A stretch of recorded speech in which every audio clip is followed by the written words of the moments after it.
10वीचा अभ्यास सोपा आणि आनंदी होण्यासाठी TMNP अभ्यास कौशल्य अर्थात स्टडी स्किल्स हा उपक्रम आहे.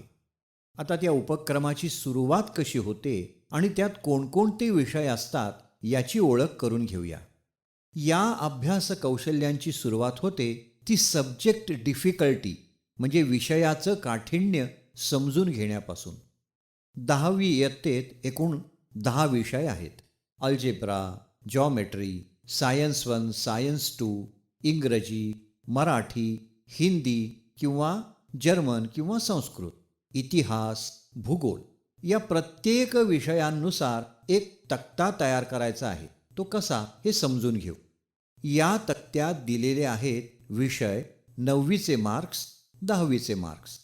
त्यानंतर तो प्रत्येक विषय तुम्हाला किती कळला आहे हे समजून घेण्यासाठी 3 विभाग केलेले आहेत.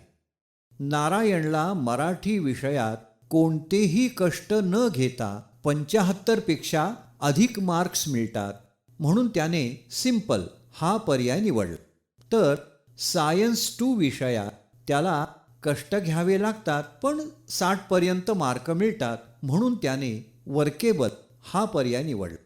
आणि अल्जिब्रा विषयात मात्र फार कष्ट घेऊन सुद्धा त्याला 60 पर्यंत मार्क्स मिळत नाहीत म्हणूनच त्याने डिफिकल्ट हा पर्याय निवडला. आता यानुसार तुम्ही हा तक्ता भरत असताना 9वीच्या गुणांमध्ये 10 ते 15% कमी करून गुण लक्षात घ्या व त्यानुसार त्यांचं वरील वर्गीकरण करा. असं का करायचं? तर एखादा विषय सोपा असला तरी 10वीच्या परीक्षेच्या तणावामुळे तुमचा परफॉर्मन्स कमी होतो. त्यामुळे वाईटातलं वाईट काय होऊ शकतं याचा विचार करून आपल्याला पूर्वतयारी करता येते. आता तक्ता क्रमांक 2 बघूया. दुसऱ्या तक्त्यातही विषय लिहिलेले आहेत. 10वीचे गुण लिहायचे आहेत आणि त्यापुढे त्या विषयातील धड्यांची संख्या दिली आहे. इंग्रजी, जर्मन किंवा संस्कृत हे विषय सोडून.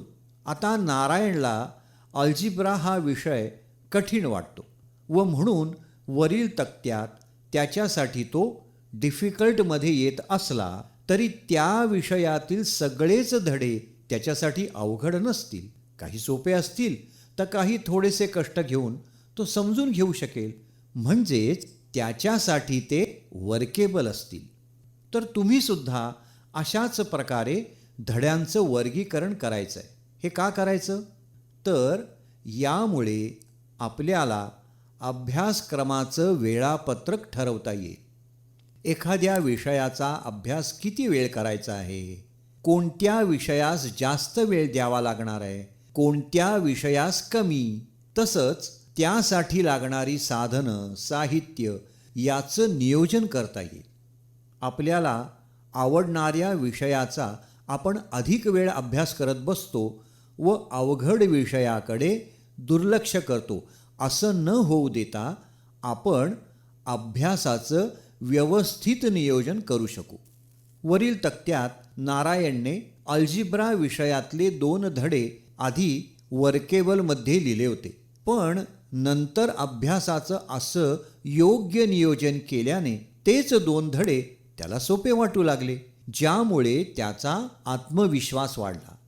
अशा प्रकारे तुम्ही सुद्धा अभ्यास नियोजन करून आत्मविश्वास वाढवू शकता.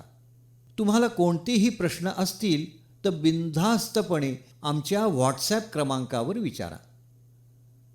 पुढील भागात आपण वेळेच्या नियोजनाबद्दल जाणून घेऊया. धन्यवाद.